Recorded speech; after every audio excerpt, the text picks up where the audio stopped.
I offer you peace. I offer you love. I offer you friendship. I see your beauty. I hear your need. I feel your feelings. My wisdom flows from the highest source. I salute that source in you. Let us work together for unity and love. Mahatma Gandhi, Prayer for Peace. Welcome back again, friends, for another fantastic Monday. It is November 2nd, and we have today for you an episode that is not an episode. It's not even a conversation. Rather, this is a reunion of hearts. Lucy C. Del Gaudio is many things: a soul brimming with compassion and grace, a supportive mother, a loving, dedicated partner, a deeply feeling daughter, proud Cuban Puerto Rican, spunky Jersey kid, U.S. Army veteran, an advocate for veterans, an ally of Me Too and We Too. To sum it all up, Lucy is a warrior goddess. And in today's space, we address the fluctuation of emotions when letting go of the people and attachments that no longer serve you. We discuss what it's like to sift through the emotional debris of new beginnings. And then Lucy delves into her point of entry for activism, testifying in Congress for the I Am Vanessa Guillen bill. So, grab your pen, grab your paper, because we are going tits deep for the next hour and a half.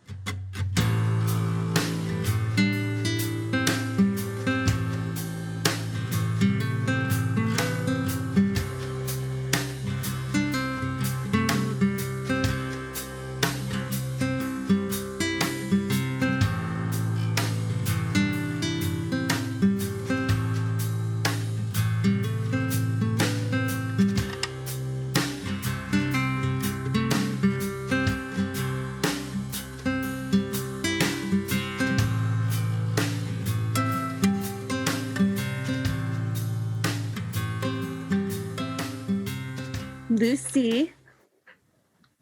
Yes. How are you today? Good. How are you?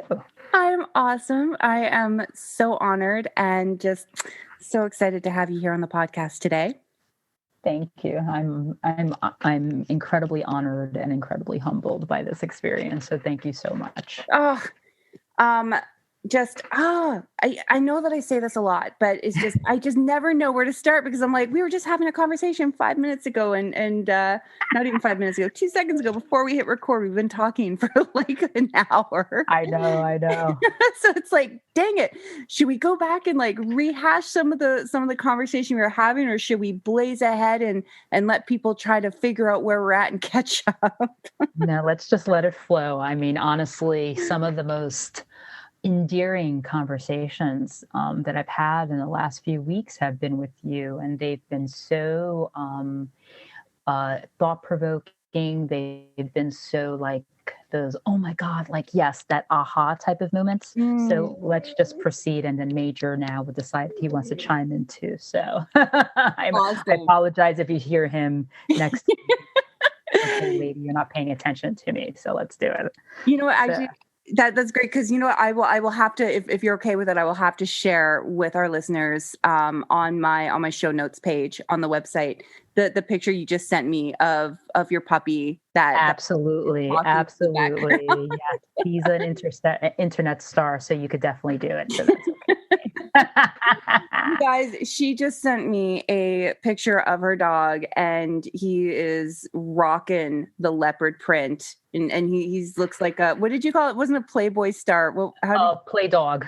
Play dog star, because he again, he is just he is an attention whore like he's doing right now. So so play dog will be very appropriate for him. So there you go.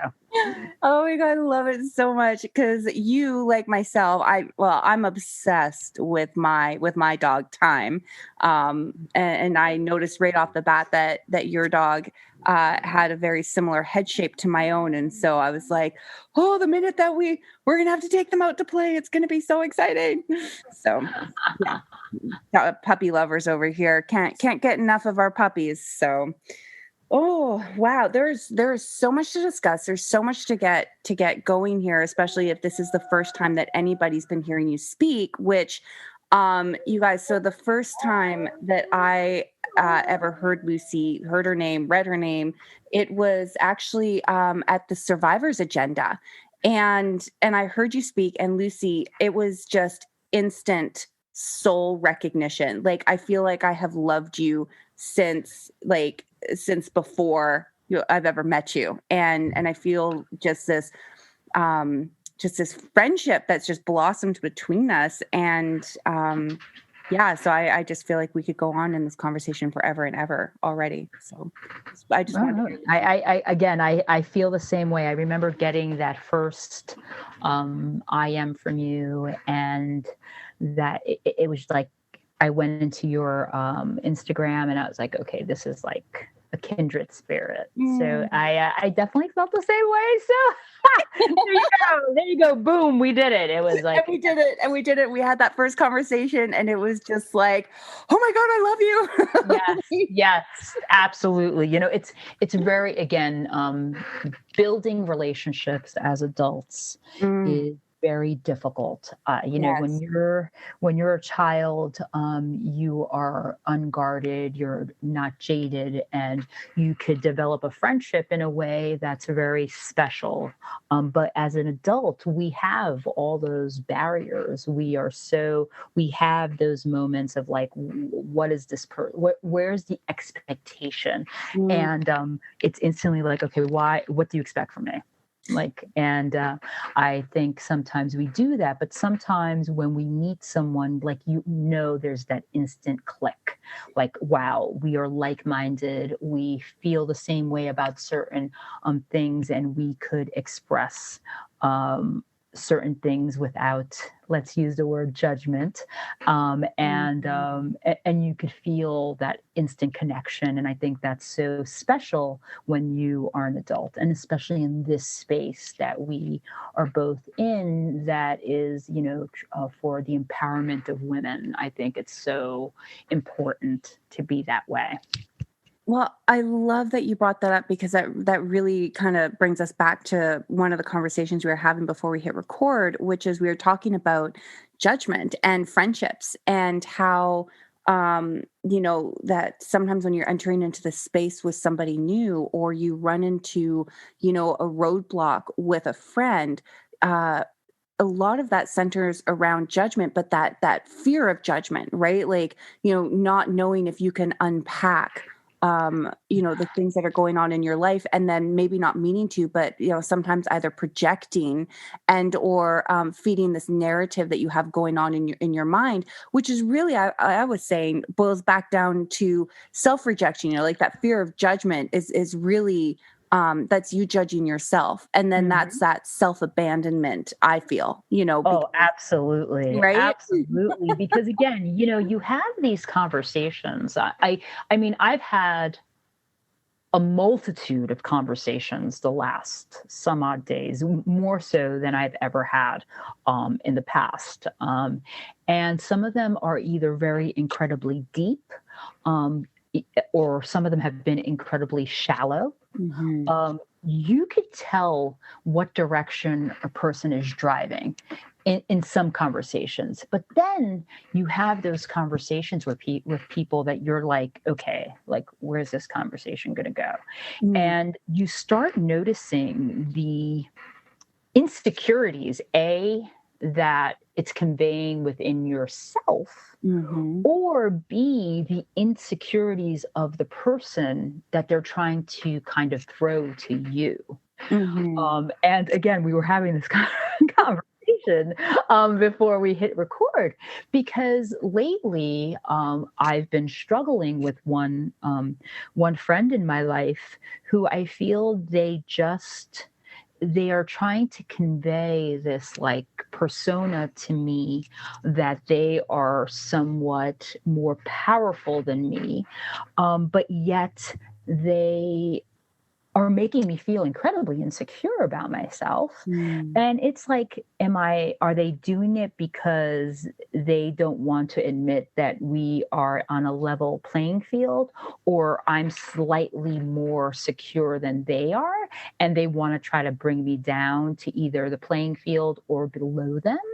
And it's a struggle because again, I know that I'm insecure, Mm. like point blank. I'm an insecure person. Mm-hmm. But if you tell me something that you're struggling with, I will never place judgment on someone, because trust me, we've had this conversation before, and where I have a lot of things that I've done, some of them that I'm not proud of, some of them that I, like if someone knew that I did that, they would place major judgment on me. But I am learning to really be kind to myself. Mm. So again, why could I place judgment on someone? I have no room for that. And I feel like this person is trying to find me to say, I'm judging you, Mm. when I'm not. When I'm not. What I'm trying to say is, hey, I'm wearing my rosy colored glasses. And once in a while, I'm dropping them by my nose so I could kind of look at you and say, hey, like, do you want to continue to function that way? Do you want to maybe change a little bit of your narrative so maybe it's healthier for you? And that's something that, again, I'm starting to really learn and to Mm. process, because again, not every constructive opinion is judgment. Sometimes you are trying to help the person and say, hey, maybe if you do X, Y, and Z, X, Y, and Z, A, B, and C isn't going to happen.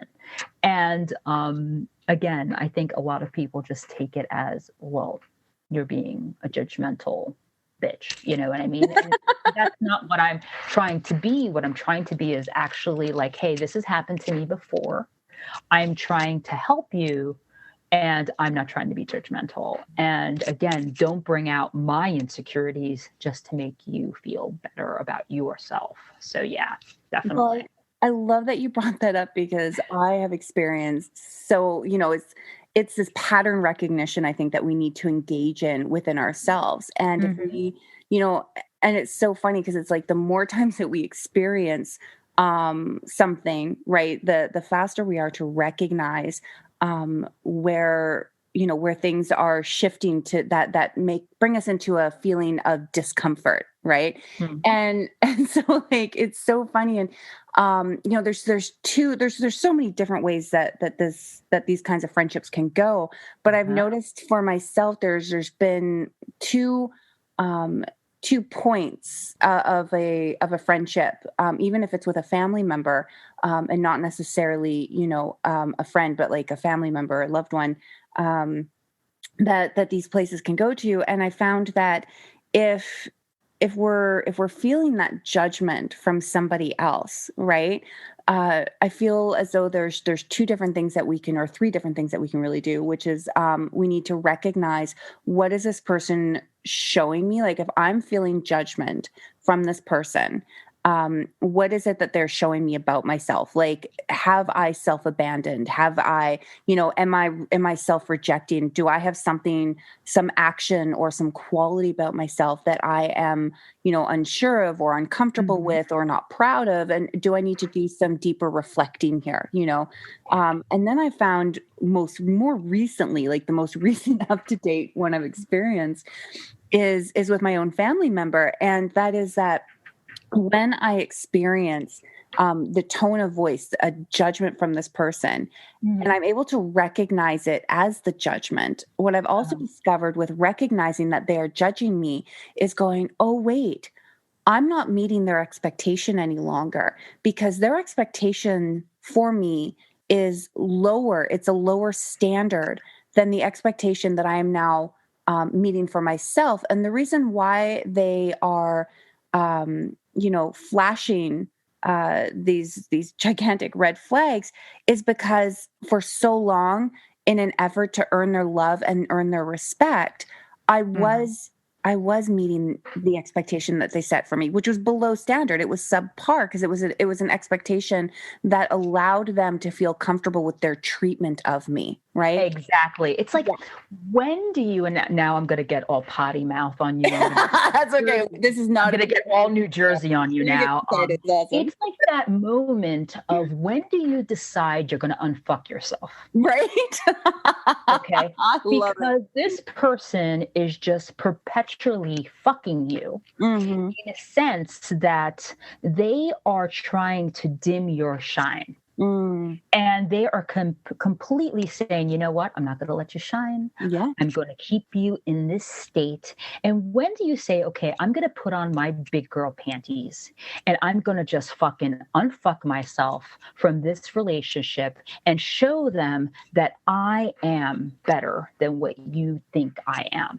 And that's something that, again, I am learning how to do. I honestly have to unfuck myself from a relationship, a friendship that I am currently in, because honestly, like, why waste this valuable shine on something that you know is just being harmful at the moment? And I really, I'm going to honestly practice what I'm preaching right now, because, again, I feel that just some people are placed in your path to see if you could either continually just be fucked with, Mm-hmm. or are you going to say, enough is enough? I'm going to unfuck myself from that relationship. So I think that's something that we greatly have to practice. And I think it's something that, again, when you are a trauma survivor, when you are, when you, like I was riddled for years with my PTSD because I let my post-traumatic stress run me. And it was killing me. And I had that moment in where I said, I cannot continue down this path, because I'm just perpetually fucking myself with this feeling that I'm not worth anything. And I keep on teetering back and forth. I'm like on the worth, let's call the worth seesaw, and where sometimes I'm so high and I'm like, God, Lucy, you are so worth it. And then you go back down. It's like, the person steps off the seesaw and brings you back down. And you're like, oh, I'm worthless. So it's like, how do I, tell myself in times and a feeling of this insecurity and this I'm not worth anything, to get back and say, you know what, you're really worth it. So again, it's a struggle to kind of sit in that, because again, with as well as I do, that when you have gone through traumas, you sit there and constantly look at yourself, like you were saying, in your mirror. And that mirror is either going to reflect something that you really want to see, or it's something that you don't want to see. But then people get placed in your path that are kind of like the mirrors of what you are trying to either get away from, or the mirror of the person you would like to be. Yes. And again, it's that yin and yang type of feeling. It's that seesaw. It's that balance that you have to kind of inject in yourself and then project that out. And sometimes it's harder to inject yourself with that feeling of security, and it's easier to inject yourself with insecurities. And that's something that, again, I do admittedly struggle with. It's I love that you brought this up, because we were going to have this conversation before, and then we always keep getting distracted because there's just always so much to talk about. but like, it's so funny that you would bring that up, because I love it. So I always use stories in order to help people understand, like, what it is I'm trying to come across and say, because I feel like it's easier to follow my train of thought when it's attached to an action, that I've engaged in. And something very similar happened to me so recently. Actually, it was when I was about 2 weeks before the launch of the podcast, and I had to go do a photo shoot. And, for myself, it was a struggle. It was a real internal battle. And I went, it was a horrible day. I drove all the way up. I drove 4 hours away. I don't even want to get into how that happened to hire this photographer. And it was like one thing after another kept going wrong that day. Right. And, of course I knew at the time, even though I didn't have the emotional bandwidth to really get into it, because I was struggling with my survival instincts to remain hidden, so going to take a picture when I had been self-sabotaging about a month before I did this photo shoot. I had stopped working out and I had allowed myself to become overwhelmed, and I was engaging in self-sabotage, and I was aware of it, but I was also not doing anything actively to check my own ass. So anyways, so I had just this, it was like one thing after another. It was like dominoes. I feel like everything that could have gone wrong went wrong. I was late for my appointments. I didn't make it for the makeup appointment. I didn't make it on time for the photo shoot. And when I showed up, you're going to laugh so hard, I failed to take into account that I had gained 5 pounds since I had stopped working out. And then, of course, gosh, 5 pounds. No, 5 it pounds. gets better. It gets better.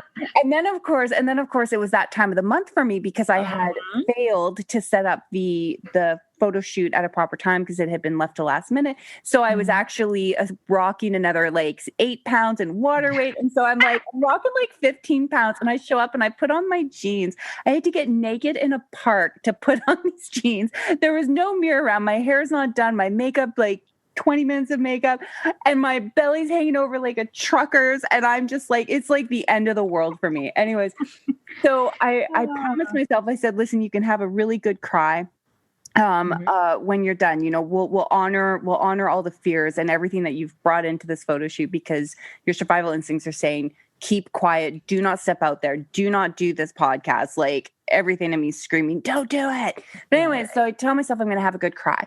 And I leave the photo shoot feeling completely defeated and out of sorts. By the way, you guys, the picture that we ended up using for the front cover of this podcast was taken like 3 days later in my house with my phone. It had nothing to do with the photo shoot. That's how the photo shoot went. It went that badly.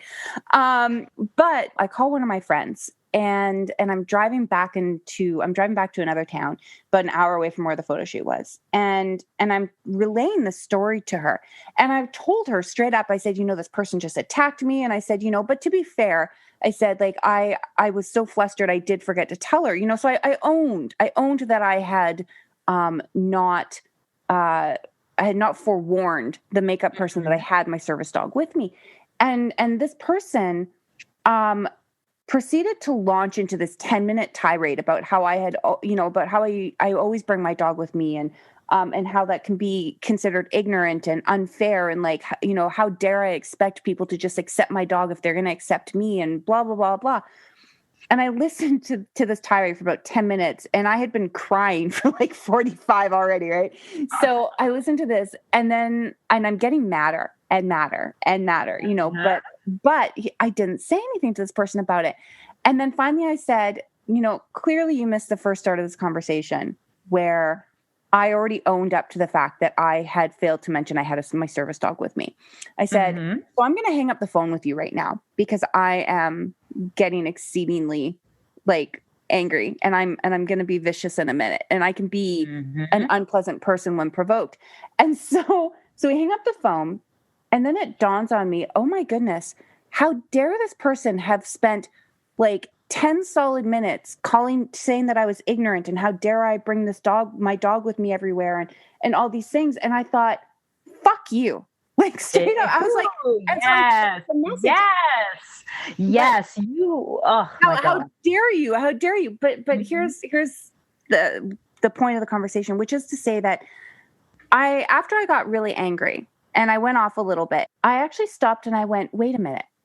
Why does this person think that they have the right to call me out on something from like 5-10 years ago? Why does this person think that But, to say, like, 5 years ago, you brought your dog to my house and you didn't even take into consideration my cats. And I was like, first of all, my dogs don't chase cats. Your cat walked up and bitch slapped my dog. I remember, like, my dog and I were both like, what the fuck? Why is your cat attacking us?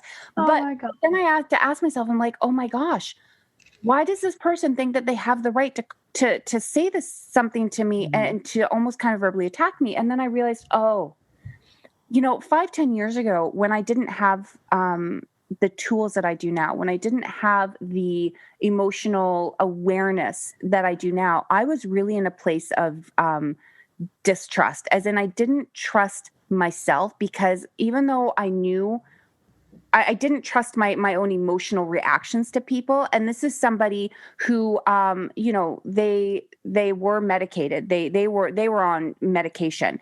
And so my theory was always like, well, they're medicated, so they're far more reliable source of information than I am, because I'm a little up and down over here. I'm like a tsunami of emotions, and I don't trust myself or my own judgment.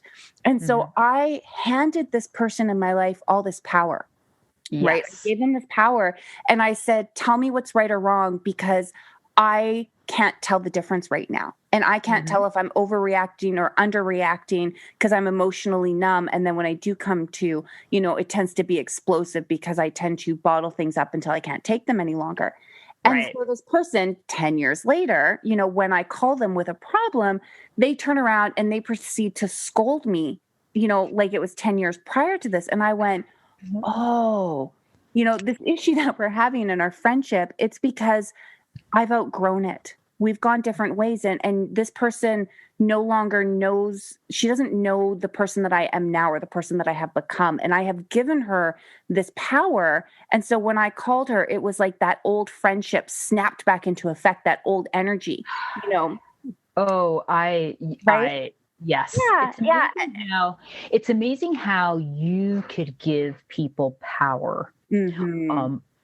In the slightest ways. You could give family members power. Yes. You could give friendships that are like long-term friendships power. You can give, but what's really scary is when you give power to someone that you just met. And that, again, that's something that I started experiencing when I started advocacy, in where I was giving people power where I shouldn't have given them power. And I was actually sitting there questioning my own actions, because this person had so much power over my own feelings. And it's like, when do you tell someone to stop and say, you cannot continue to make me feel powerless? And when do you decide to tell them enough is enough? But when do you show them that you are the one in actual control? And you're showing them how much it's actually bothering them that you are the powerful one. And that's something that it's interesting, because, again, we know that we are powerful human beings. We are very powerful. It's just that, when do you admit yourself that you are powerful? When do you admit to yourself that you are the power player in this? And again, I have struggled in this space, because if I think, again, your insecurities play into your power. And I have had that struggle of where I could say, I know that I am the powerful one, but yet you are playing with me so badly, and you are toying with my insecurities, that I have to sit here and question how powerful I am. One of the moments in the last few months, and it happened this summer, was when I was asked to testify in front of Congress about the Me Too military the Me Too movement in the military. And I was really questioning, like, why was I the person asked to testify? And one of the most amazing individuals that I've met in this process was Lindsay Church from Minority Veterans of America. And, she really helped me. A multitude of people helped me. She really helped me like finesse my testimony, because she is just a rock star when it comes to, the testimonies in Congress, because she knows her stuff. And she goes to me, Lucy, you have to organize your butterflies. Ooh, I like that. She goes to me, I want you to sit down and organize them, because once you start organizing your butterflies, things are going to feel, you're going to embrace them. And I never thought of it that way. I was like, damn, she sparked something in me. And it's something that we are continually using in our grassroots, and the women that have built this tribe, because we are constantly reminding ourselves to organize them. Because if you organize those butterflies, shit's going to get done. And I really embraced it. And I have embraced this like tribe that has come to me. And I never used to be a person that thought that things happen for a reason. And I really feel that what happened this summer, and the women that have been put in my path, were placed in front of me for reasons, because each one of them, the Lindsay Churches, the Pamela Heals, the Stephanie Gathases, the Erin Kirkomos, the Melissa Bryants, the Amber Davilas that have come into my life, have each respectively helped me find something that I never thought I had in me. And I feel like, again, I feel like there's an emotional part that's coming out, because it's very difficult to find someone that's experienced what you've experienced. You experienced a lot of what I experienced. Yes. In life. And that's what brings us together. That's drivers, that we could tell each other a story and you could say, God damn it, I could relate to that. And, or I could like, God, I know how that feels. And it helps you be more empathetic toward individuals than being sympathetic toward individuals. Mm-hmm. And this tribe has been so good to me and so eye-opening to me that it's like, wow, I now know why people get put in your path. It's like when we first started talking, and I remember getting off the phone and calling Pam Heal and saying, you know what, I got to introduce you to someone, because you were right on the money. We had this discussion, and you were like, everything you said was like, damn, she's on the freaking money, because you knew instantaneously, without a doubt, what I was feeling, because again, you've had those shares instances. It's not like we had the same experience, but the experience was, it was in different walks of life, but God damn it, you felt what I felt. You felt my pain. You felt my anger. You felt my laughter. You felt my joy. You felt my love. And that is something that is very difficult to do. And is something that, again, if you have not experienced, you have not walked that walk, you don't know how to give it back to someone. And that's something that I am starting to embrace, because again, I hid for such a long time under this rock of shame and tarnishment of being being assaulted. But now it's like, no, Lucy, like it happened, and you in some respect have to share that story, because you don't know who is going to be affected, or whose life are you going to change by saying how you actually feel. And again, I think it's something that is so rewarding about finally allowing yourself to open up to someone without any expectations, but also knowing that the person isn't going to judge you. And I really feel that that's something that we should all try to practice and in this world, because I think it would be a better world if we just sometimes just set aside, your judgment cup and allow someone to be themselves and just be raw with you. I love that you brought that up, because and this is I don't know who it was that first said this, but they said you can only meet people as deeply as you're willing to meet yourself. And I find that that's a lot of the times that's when we outgrow, our old friendships, or we outgrow the younger version of ourselves, as we move into the state of expansion, right?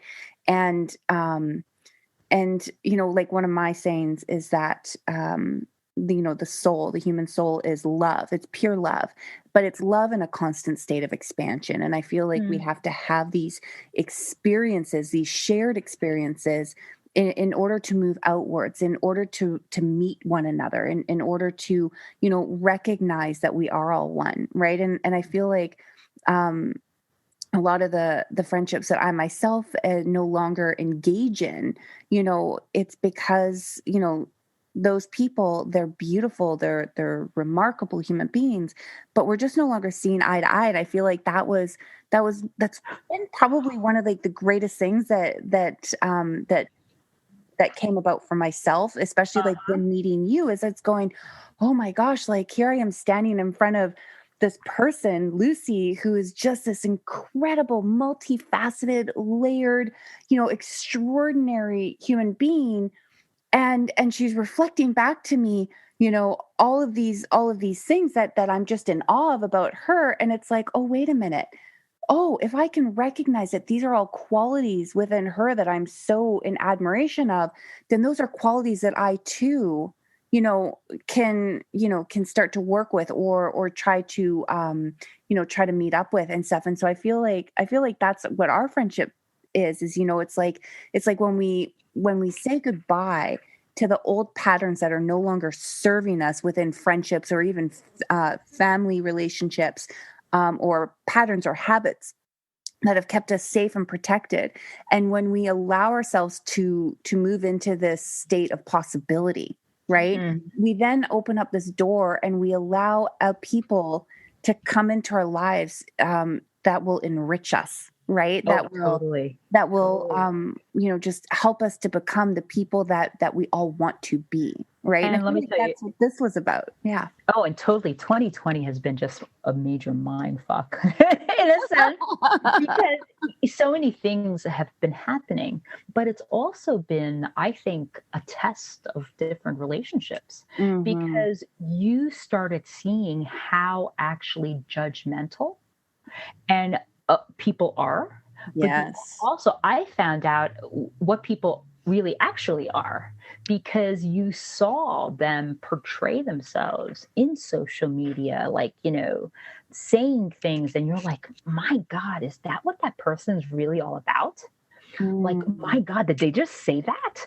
Those type of questions. And it is so like, I can't tell you how many people I've unfriended, how many people I'm like about to unfriend.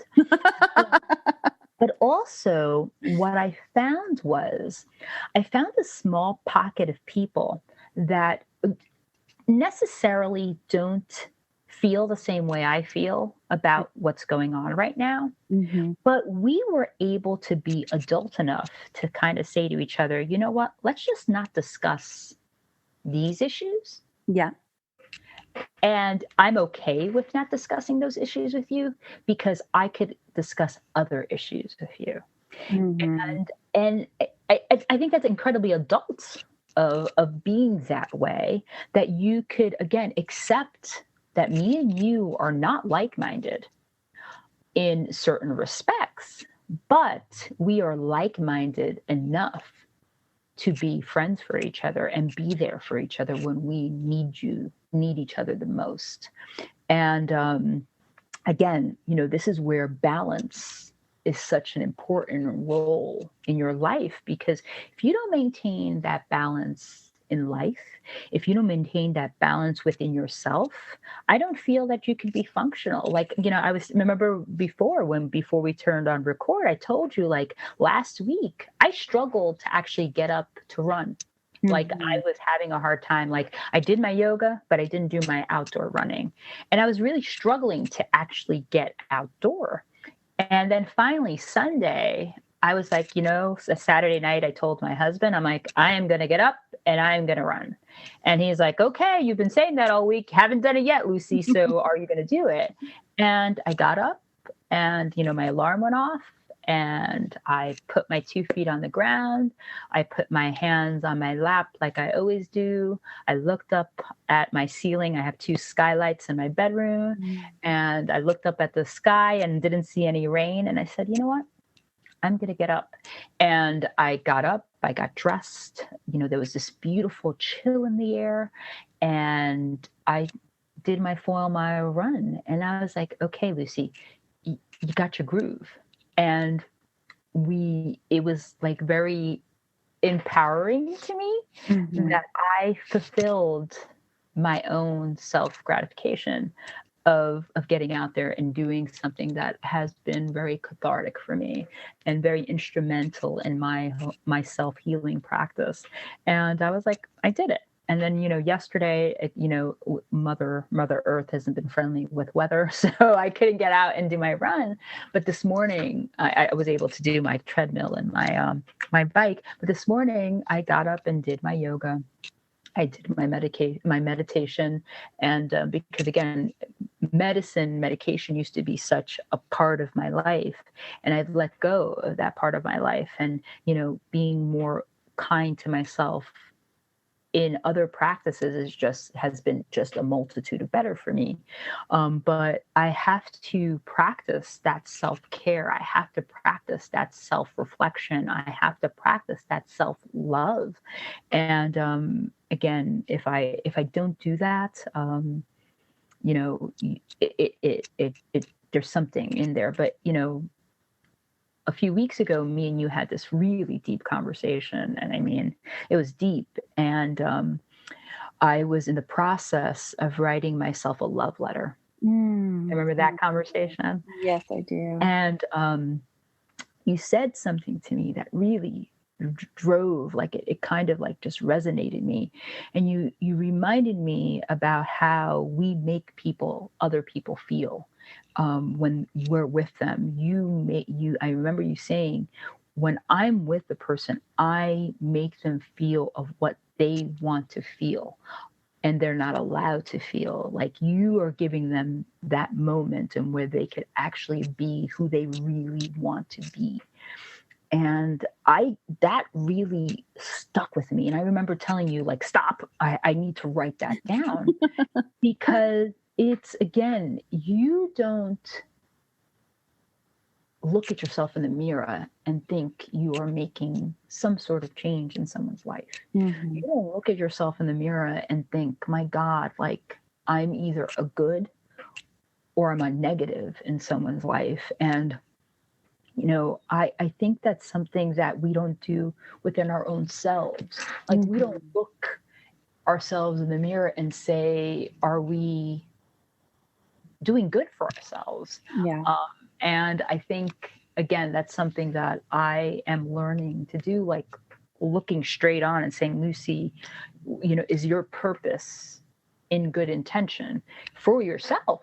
Or are you just perpetually harming yourself by not letting go of things and constantly comparing yourself and dealing with your insecurities? And so, yeah, again, it goes back to developing relationships with people as you're an adult, that I felt that you have in the several weeks that we've been talking to each other.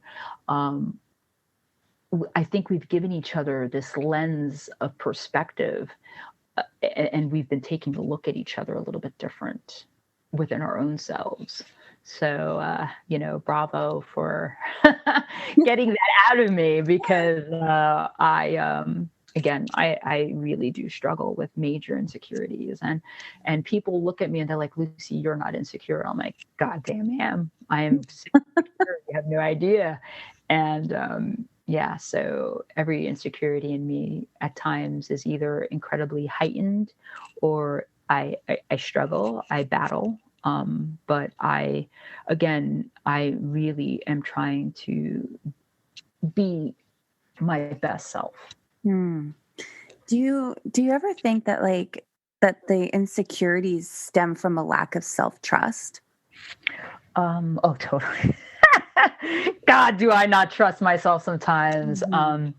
I'm very quick to become, and it's really, I don't know if what I'm going to say is going to resonate with anybody, but I feel like, when you have an addictive personality, that you kind of become addicted to kind of feeding your insecurity. And sometimes I feel like there's the certain insecurities that I just want to continually feed because it's just what I do. It's like I perpetually want to self-harm myself in that respect and just continue to feed the insecurity. And it's bad. It's bad when you could bring yourself to that level where you could say, oh, what's your addiction? Well, mine's insecurity, and, so, hey, what's your addictions? I'm addicted to Starbucks and insecurity. You know what I mean? And I could definitely say that. I could definitely say that I, at times, become very addicted to my insecurity because it's like I feel good sometimes with self-loathing and I definitely, at times, I'm better with it. And sometimes I sit here and struggle. But again, I think it's just a mechanism that is built when you have experienced something so traumatic that, you start becoming like defense mechanisms. And that's, I think, the defense mechanism that I've established around me is is a wall of insecurities. Well, and I think too, it feels safe because it's so familiar, right? Yeah. Like, I think that there's this. That's a good one. Yeah. So, Lucy, you're so familiar with your insecurities. Yeah. Well, let me introduce you to each and every one of them. Here's, here's Lucy. These are my friends. Yeah. So they're my friends. So here's, Lucy's insecurity of, of looking a certain way. Lucy's insecurity that she sounds a certain way. Lucy's insecurities of, lack of understanding things. And here they all are. And I'm going to put them around the big table and let's light a candle and enjoy this meal together. And that's something that, it sounds funny, but yeah, it's really creepy that I could play with my demons so well. Well, I do think personally, I think that comes down to, expectations that were placed upon us as children, which I think also comes from like intergenerational trauma. Yeah, but also the lack of expectations. The lack of expectations, yes. So the expectations that were placed upon us, like, hey, you're only going to do this. And then, for some of us that come from, our parents came from a generation where there was a level of expectation for them and it's not that they weren't expected to dream or think beyond that. It's that they couldn't dream or think beyond that because they had limits placed upon them. And then so the generation that came after them, like yourself and myself, we started to want to see beyond that which was expected, whether or not we were going to make it or whether or not we should just get married in order to save ourselves. And and so it's like every generation has its own glass ceiling, right? Mm-hmm. Where people are running up against it and whether or not they're going to conform to these identities, these preconceived notions of who and what they're capable of becoming. And I feel like that is one of the greatest challenges about becoming an adult, is recognizing that there are no glass ceilings, and that and what you're saying too for me is so difficult at times, because the two people in my life that I wanted them to see me in this where I am right now are not, and they're no longer here. And my dad died when I was 18, and a lot of people question why I hold my father in the regard that I do. And my dad was an alcoholic, my dad was a drug addict, but he was my father that loved me so unconditionally and was always there for me. And when he would come home from work, my dad was like the most functional alcoholic and functional drug addict that you would ever meet, because he kept a roof over our head. He kept dinner on our table. He clothed us. He took care of us, but yet he had his vices and he had his demons, but he always took care of us. And for me, he was the person that I relied on the most. And when he left, when he died, a part of me left. And I struggle because I wish he was here to say to me, I'm so proud of you, or to say to me that he is happy of things that I'm doing, to tell me that he is really proud of all the things that I've accomplished, to see my children, to see me, to walk me down the aisle when I got married, and, to be there in these moments that I relish. And, people always tell me, oh, but he is there with you. He's watching you. And I understand that, but I wanted him physically there. And then on the other hand was his mother. My abuela Isabel was just the most endearing, compassionate human being. And everybody that she touched could tell you that she gave you love. She radiated love, and she radiated it in different ways. It could have been the cup of coffee that she handed you from her first floor apartment, because she would randomly talk to people and start a conversation and hand them a small cup of espresso. Or she would invite you into her home and feed you these amazing meals with love and compassion. And she would stand over you, and as soon as you were in your last forkful, she already had a plate, another second helping for you. But she did things with such love. And, she was my biggest catalyst when it comes to the way I feel I love others, because she always told me there's going to be people in your life that are going to capture your heart. And she goes to me, you're always going to love that one person wholeheartedly, with your whole complete heart. But then there's going to be people that are going to be the puzzle of your heart.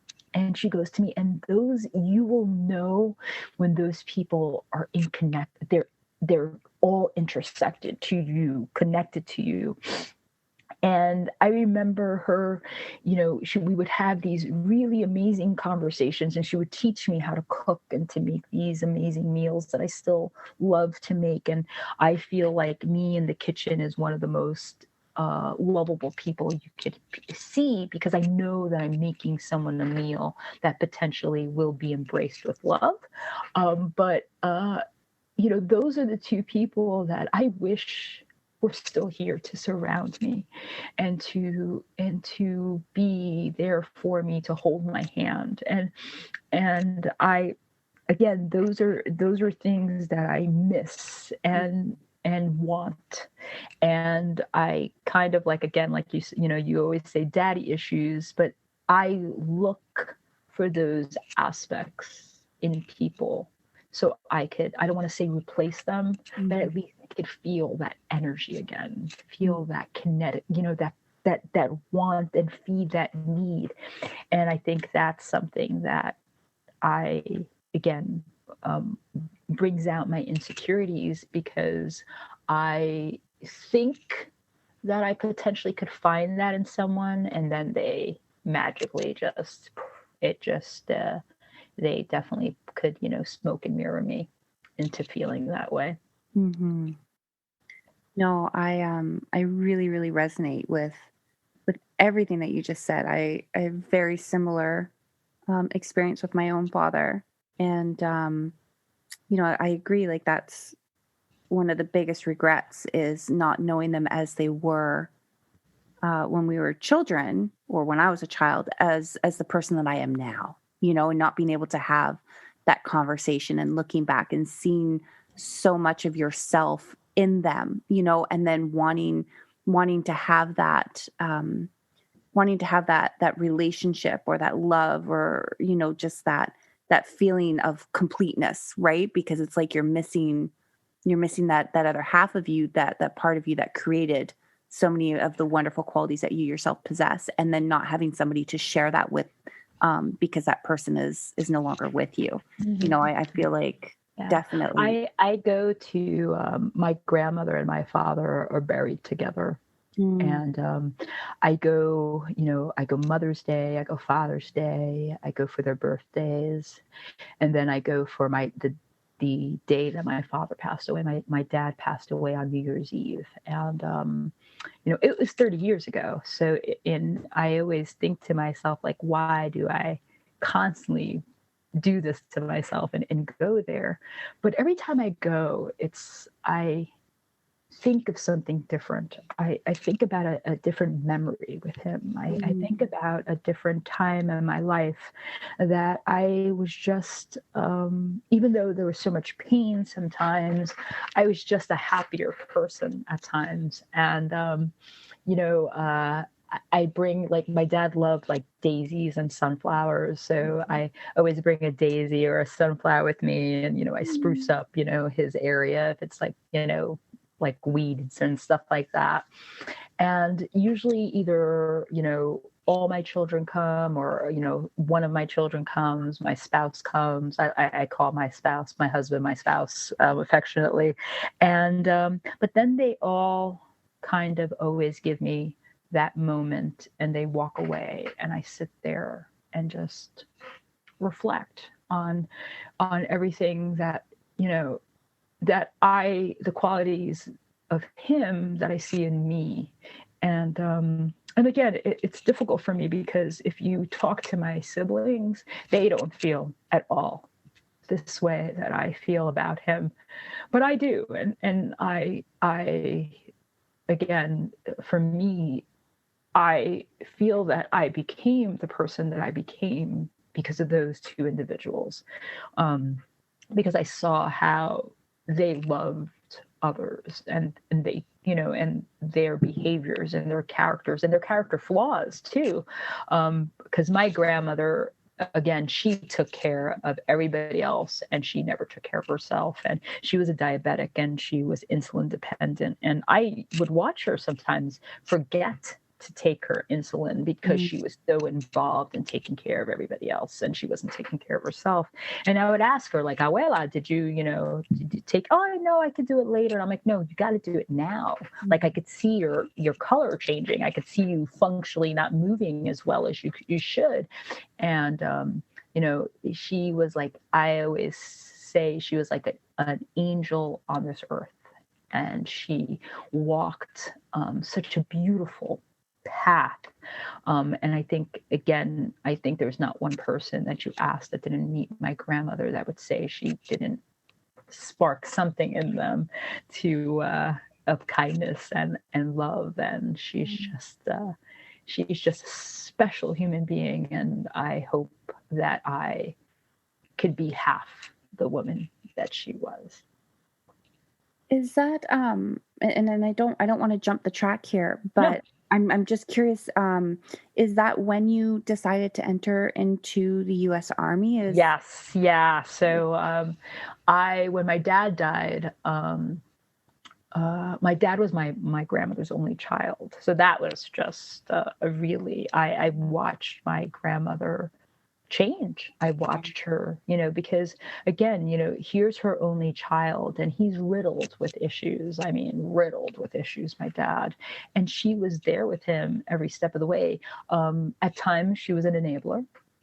She was, but at times I could see that she was so stressed by my dad's actions that sometimes my dad would notice that his actions were really hurting her, and he would step back a little bit. But when my dad died is when I decided to go into the military. My dad's death really destroyed my family in the sense financially, and we really didn't have a lot afterwards. My dad died of AIDS, and in the late 80s, AIDS was like nobody wanted to deal with AIDS, and especially the insurance companies didn't want to deal with AIDS. So it really ruined us, and I had to find a means to try to get educated. And my brothers were both serving, and I asked them, I go, what do you think, where do you think I would fit in? And I decided to go with the Army because it had a shorter boot camp. Then, I don't think I would have survived 12 weeks at Parris Island. I probably would have after I think about it, but I went with 8 weeks of basic training in South Carolina, and getting there, I was definitely a private Benjamin. I could tell you that much. A Jersey kid going into the woods of South Carolina was definitely eye-opening. And I was like, whoa, like, what am I? Where am I? And I remember, my God, I have to wear green, and, like I have to get my hands dirty. And I remember, because I was always very physically fit. So it wasn't about the physical activity. It was more about the, again, the mental aspect of it was very like, wow, you're really toying with me. And that was, it was interesting. It was really, really interesting. A very eye-opening experience for me. Wow. Yeah. Keep going, because I'm over here in Canada, and I'm like, the concept of entering into an army is so foreign to me. It was very foreign to me too, regardless that my brothers were serving. I never took that dive with them because my brothers were so much older than me that, again, I only saw this lens of them in their uniforms coming home to visit. And I never really questioned what they were actually doing. And again, I really held them to a higher standard because of this uniform. Right. But then when I actually went in, I was like, my God, am I going to be held in this high regard because I'm wearing the uniform and that type of stuff? But then, I started seeing the deficiencies that the military actually had, the racial slurs, the sexual innuendos, the way, just the way the military, is creating a soldier by just constantly breaking you down. And that was very, very eye-opening to me because in a sense, the military kind of acted like my mother did in some sense, because my mother was always at the perpetual state of breaking me down. And she's still in the perpetual state of breaking me down because I don't have a very positive relationship with my mother. But, it was very... I really changed. I think I went from going in with a softer edge to becoming more harder. And as I was experiencing things, and I always tell people, I used to call my service just based on my assault. But now, as I, started really addressing my assault and being more stronger with myself, I see the goods in what I learned in the military. I became a leader. I became more aware about certain things, certain people's actions. But I definitely, I left that bubble of your assault is your service. And I had to break out of that. But it's definitely a spot where I really had to learn about myself, but yet, I definitely became more jaded when it came to people in authoritative figures. What did they want from me? How did they treat me? Again, sexual innuendos. You're desensitizing yourself. You're like, letting go of your sexuality to one sense because, are you going to be sexual around people that potentially want to harm you? Those type of things. And it was, again, a very interesting time for me. And I definitely learned a lot about myself, but I learned more about myself after definitely going through the healing process and admitting to myself what happened and being able to break down that wall that I am not a victim anymore, but I'm a survivor. I think there's a very fine line um, between being self-protective and numb. I mean, at what point are we denying aspects of ourselves in order to self-protect? And where do we cross that line into disempowering ourselves? Because we become numb to those innuendos and to the assumptions that are placed upon us. And we begin to meet the expectations that have been laid out for us. Yeah. It's again, like we've had these discussions about sexuality and about who you are. And I'm a very touchy person. Like I'm a very affectionate person. I've always have been. As a child, I was always very affectionate toward others. And for a while there, I didn't want to become affectionate. I used to put these barriers the minute I felt like someone was either being a predatory or just was making me feel uncomfortable. I would scale back. And it's again, it's an interesting way of looking at things because again, it's I remember when I was a child being very loving, and then as an adult, and then after the trauma, I became more like it was just like, I don't want to say like a layer of disgust, but I questioned why people wanted to love me or questioned why people wanted to embrace me. Because again, it was hard to kind of swallow sometimes what people's motives were actually, what the motive was. Oh, I love that you brought that up because I experienced like the same thing where it was, I think that there's this art of manipulation that we learn as a means of protection, as a means of taking care of ourselves. And, when you can't be honest with yourself about certain situations because you don't have the emotional bandwidth to go that deep at that point, then we start stacking up these layers, and as we're stacking these layers, we create this inability, I think, to be able to trust others because we're creating all these scenarios in which we actually cannot trust ourselves any longer because we're manipulating the people around us in order to self-protect. And so then I think that really falls into the my brain just went blank again. It was like it's totally going somewhere with that. I swear to goodness. But yeah, and then when we do meet up with these people, we question their integrity, and we question, why does this person love me? And because we've held these not circumstances, but experiences, we begin to mistrust or distrust other people's intentions, right? Oh God, yes. It's so like, oh my God, right? Yeah.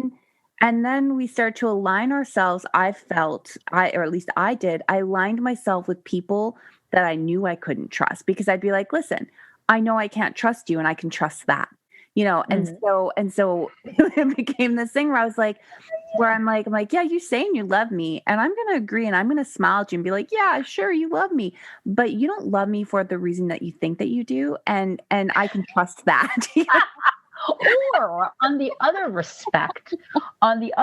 let's turn that table then, and talk about the people who actually really do love you, and you question how much they actually love you.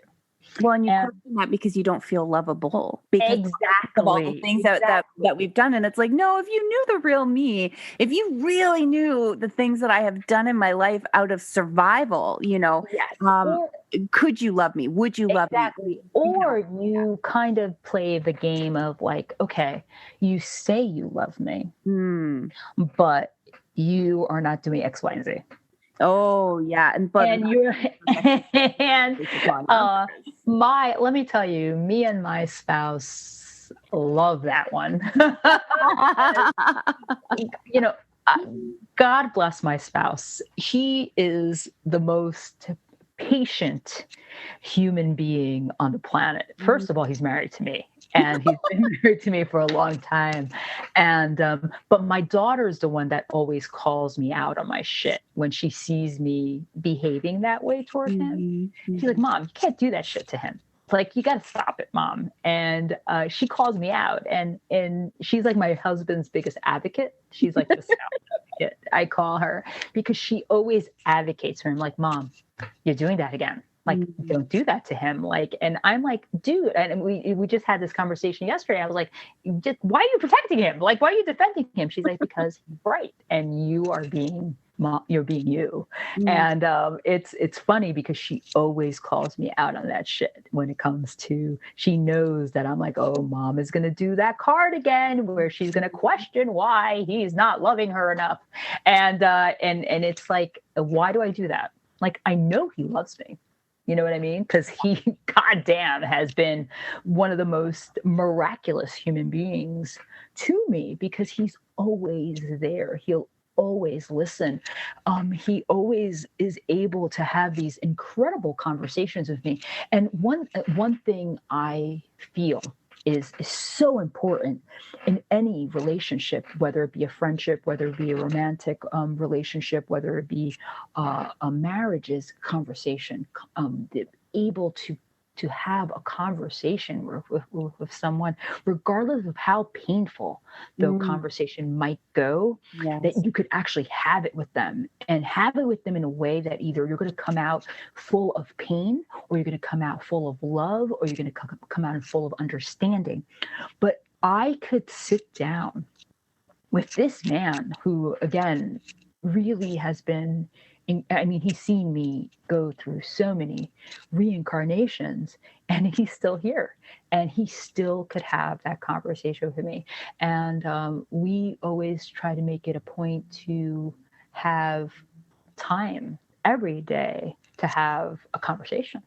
And whether it's before, we go to bed, or it's, during dinner, or it's like, downtime, we have that conversation. We have conversations like, so, hey, well, how was your day? And, I love it that he comes, I work in like a makeshift office since COVID started, and he'll peek his head at the door and say, hey, how's it going?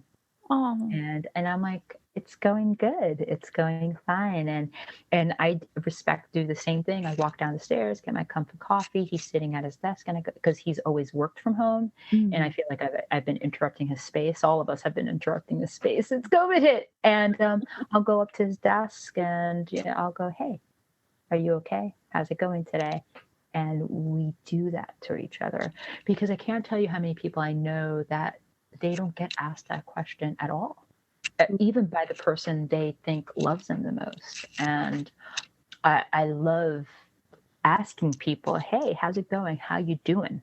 Because, again, they know that I care, and I can give them that feeling of being cared for. And my husband, my spouse, does that every single day. He makes it known that he cares and he loves me. And sometimes I don't realize it, and I might figure, I'll admit it that sometimes I think that he doesn't love me, Mm-hmm. but when I have a conversation like this, I do realize that I am very loved by a human, and that is incredibly compassionate. I mean, is my marriage perfect? No, it's not. Again, we have our slight disagreements on things, but I would say it's perfect for me.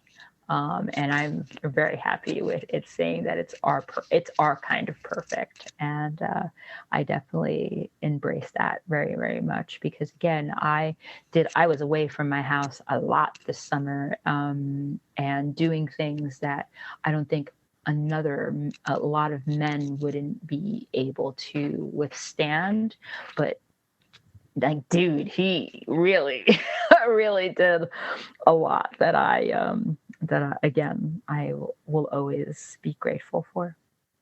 Let's take that as an opportunity to actually talk about what you were doing this summer, because I feel like what you were doing this summer was really going in the theme of the Heal Network and Pam Heals.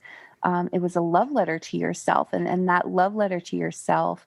I feel like you were walking the talk this summer, and you know um and just going into like whether or not we can recognize when somebody else loves us, uh you know beyond what we're capable of loving ourselves at that point. I really feel like that's the journey that I've seen you, or that we've had the conversations of, that you're stepping into, is that self-love.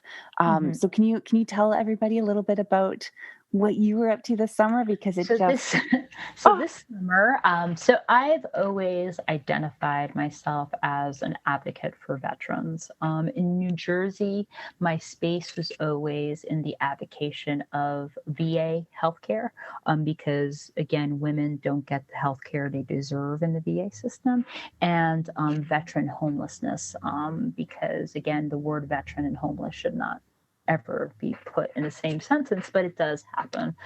So that's where I've been advocating the most. But I have done discussions and panels about military sexual trauma, since I am a survivor of military sexual trauma. So, this summer, we witnessed Vanessa Guillen, and her disappearance, and then the search for her, and then finding her body, and then it opened this military Me Too movement. And it's always been there, because military sexual trauma has plagued the military, and harassment has plagued the military, but it really opened up, like, very, very seen in the media. I tried to stay away from the case when it first started hitting the press, because I didn't know how it was going to trigger me. So I would watch, certain pieces. I really wouldn't read about it. I love to read. So I wasn't reading about it, and I kind of stayed away from it. But a friend of mine who serves with me called me, and he was like, "So how you doing?" And I'm like, "Fine, what's up?" And he's like, "I'm watching news, and this Vanessa Guillen case is all over the place." And I was like, "Yeah, I know." And he's like, "Every time I look at her, it reminds me of you." And I'm like, "Crap, like, why'd you have to say that?" And he's like, she looks like you, and I remember when you served." And I was like, okay. So that night, it was like 3 o'clock in the morning. I'm sitting in bed, like glued to my iPad, just trying to find as much information that I could about it.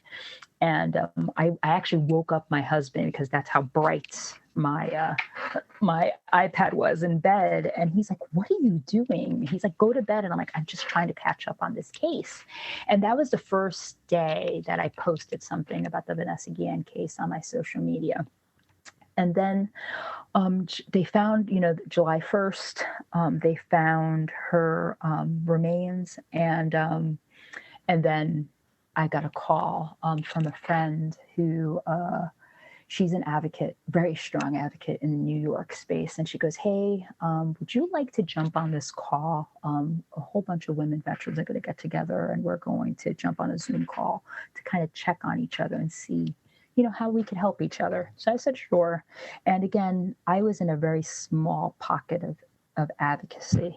And I got on this Zoom call, and I was on this Zoom call with women veteran giants from a multitude of different organizations, a multitude of advocacy and activism. And I was intimidated at first. I was like, wow, like how am I in this call with these women giants? And we started this call to action and came up with this kind of like multi-tiered type of approach to what was happening with Vanessa Guillen, because we had to give her a voice, because she wasn't here to tell people what happened to her. So that weekend, a group of the women got together and they wrote a petition to ask for a congressional hearing. So that started to move, and that was deployed on July 3rd, and all of a sudden signatures just started flowing in of women who wanted to talk about what happened to them, and service women. It was active service women and women veterans and our allies. And by the end of the weekend, we had like over 2,000 signatures, and we were like, wow. So, again, we started looking at, how would we change policies? How would we change procedures? How would we change legislation when it came to harassment and the reporting mechanism of when you're harassed, when you're experiencing trauma in the military, when you're assaulted? So we started really looking at that. And then we decided to present those action steps based on what we've heard the Guillen family said they wanted. And how are we going to create this legislation? So we decided to hold our first press conference in Washington, D.C. on July 21st. And these women that have been working cohesively together, and, over the internet because of COVID and stuff like that, over Zoom calls and multitude of, of conversations, we all converged together in Washington, D.C. And it was the first time I'm meeting these women. And we were all there, and we had a press conference. I was asked to be one of the speakers in the press conference, and I spoke in Spanish and English. And we presented the petition to Congresswoman Mikey Sherrill, and that was the first step. And then immediately after that press conference, we were asked to testify by the military personnel committee by Jackie Spears. And Jackie Spears is a giant when it comes to the MST space. She was instrumental in making people aware of what is happening to women. And she has been, that congresswoman that has pushed and pushed for our rights as women veterans and women service members. And so that afternoon, they asked me, like, hey, Lucy, would you like to, could you testify in front of the military services committee in Congress? And I was like, whoa. And so I thought it was going to be via Zoom, and they're like, no, we need you to come back to DC. And so back to DC the following week later, I had a week to prepare myself.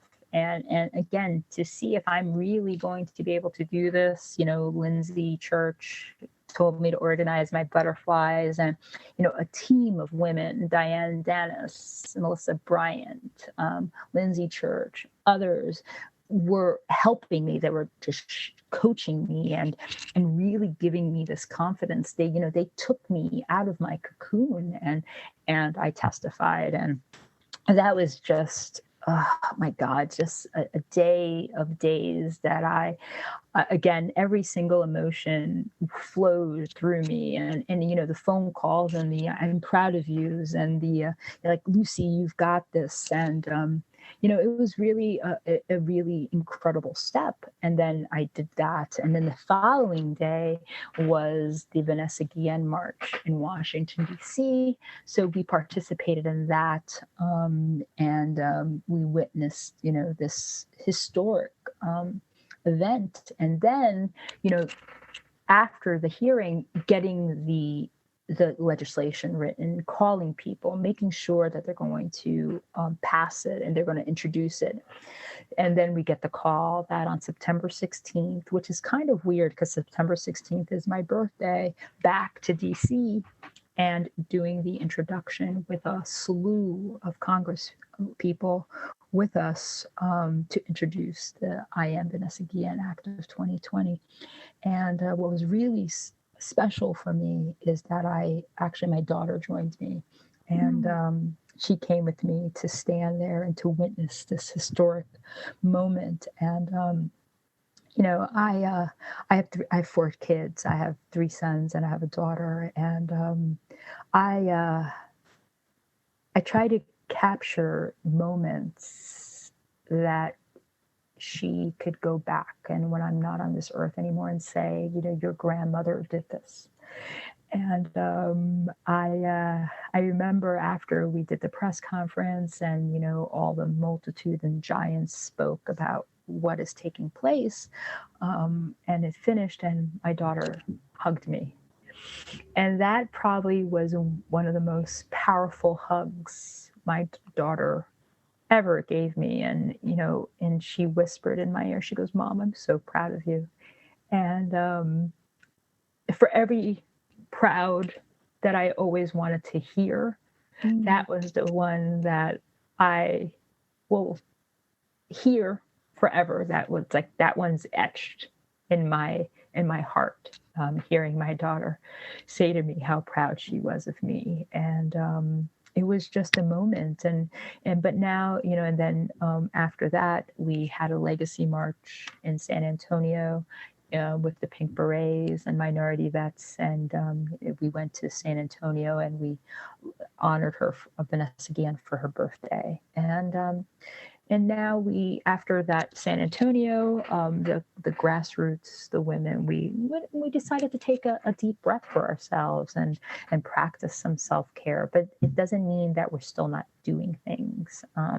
We're still in the background thinking of what the next steps are, seeing what the political climate is going to be like after Election Day.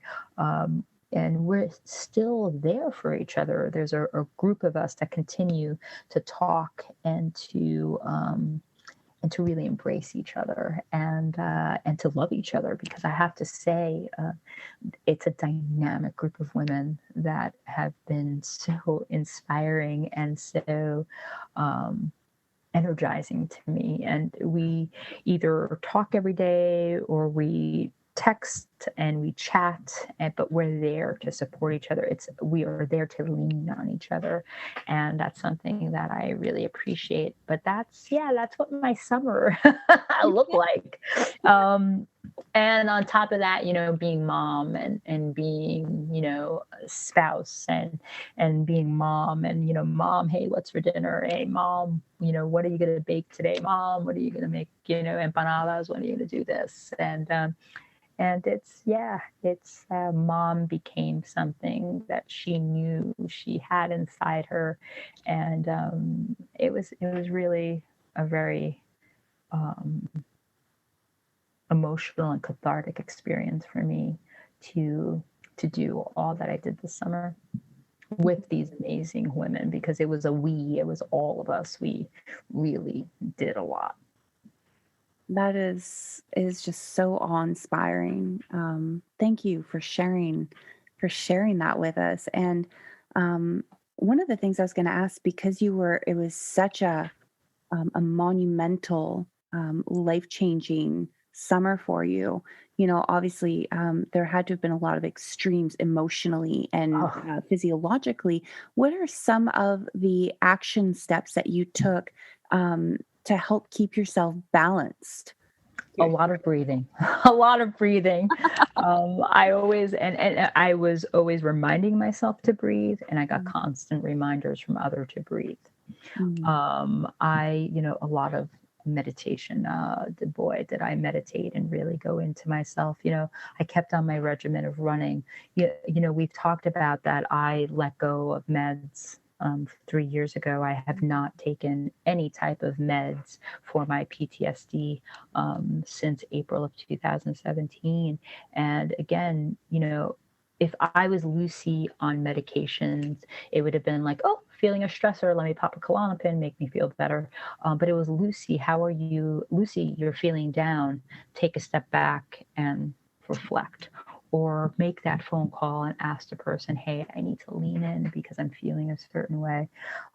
So it was definitely pockets of self-care, but pockets of, for the first time in my life, asking people, hey, could you just listen to me? Because one thing that in the veteran space that you'll realize, veterans don't like to ask for help. And it's very difficult for us to ask for help. And I actually, a few times, leaned in and said, hey, could you just give me 5 minutes? I just need you to listen. And I was very, very, very humbled by when people actually were there to listen to me.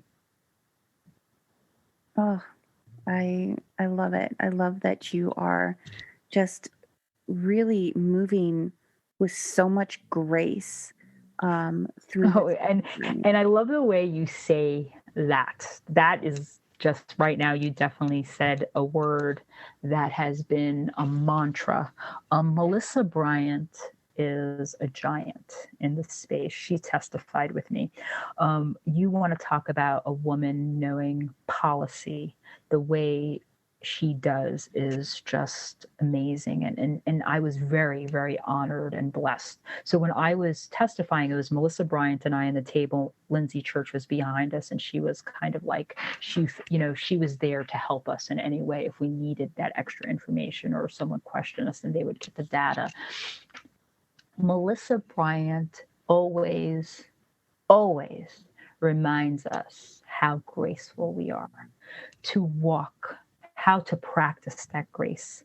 And again, she is the sheer example of how graceful you could be in a space that is so hard to be in when it comes to the emotions that MST and harassment come with. And again, if it wasn't for Melissa and reminding us how graceful we are, I probably wouldn't have gotten through it the way that I did. So I love that word, grace.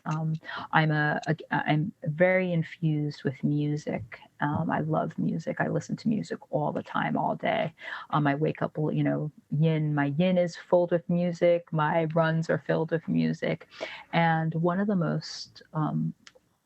of my favorite musicians is Jeff Buckley, and he had an album called Grace, and he has a song called Grace, and I played that a lot during these few months. I played a lot of Jeff Buckley in my ears, a lot of Peter Gabriel, a lot of Kate Bush, a lot of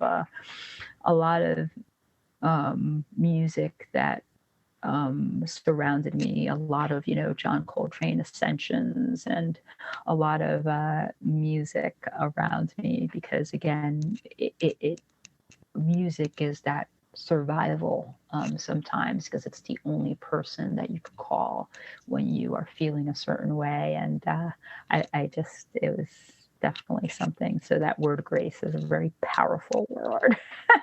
Well, you are in it, my friend. You are. Thank you. You're holding it and you're walking in it, and it's an honor to be able to call you my friend. I love our conversations. I could sit here and listen to you talk all day. Likewise. I definitely, again, you inspire and you thought provoke, and you, again, I think I'm a huge Frida Kahlo fan, and I have her tattooed on my arm, and she made you think, and she was thought-provoking, and her letters to Diego really infused this thought of how love should be and how art should be and how powerful a person can be. And that's why I resonate with her so much. And so thank you so much for inspiring me and for making me think about things in a different way and in a different lens. I do appreciate you. Oh, I just want to reach through the computer and give you a big damn hug. I know, one virtual hug. Well, Listen, Lucy, you are a legacy ambassador, and it's just been such an honor. And I know everybody that's listening in is going to want you to come back on. And of course, we're going to do this again. And I'm speaking for you. I know I'm like totally like, let me just say this for everybody. We're going to be having lots more conversations like this, because how can we not? How can we not have these? Thank you so very, very much. Thank you so much for joining us here today, Lucy. And everybody, if you want to check in and support and touch base, if this conversation resonated with you, Lucy, where can they find you at? So I'm on Instagram as Lady Del DJ, and on Twitter that way. Instagram would be the best way to grab me. But also, think about the other women that I've worked with so the Minority Veterans of America, Lindsay Church's organization, Stephanie Gattas's organization, the Pink Berets, the Heal Network, the absolutely amazing Pamela Heal, Not My Marine Corps with Erin Kirkhomo. You have Melissa Bryant, who, again, giant in the women advocacy space. Remember that name, because she's definitely, that's a name you're going to want to remember. And Amber Davila, who is part of the Pink Berets and is just the PR genius. All women veterans, all incredibly supportive of each other. And, and then another woman that I didn't really speak about is Stephanie Merlot. She's part of Minority Vets, and she's another one that every day will check in on me, and she's my humor, she's my laugh. She sent me a TikTok that I play every day of an armadillo like running through a cage, and someone put like this funny type of lyric to it, and it's the funniest thing. But Stephanie did that for me, and she makes me laugh every day. So again, I couldn't go without saying and thanking those women, because they are a spectacular piece of my life right now. I love it. Well, thank you so much for joining us here today, and we're gonna keep talking after we hang up, after we hit end record. So okay, gracias. Until next week, everybody. We will see you then. Bye. Bye.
Disclaimer. This podcast is for informational purposes only and does not necessarily reflect the opinions or viewpoints of the host, producer, other guests, or sponsors. I, Rayanne K. Irving, am not, nor have I ever been, a doctor or therapist, and none of what I say is intended for professional or medical advice.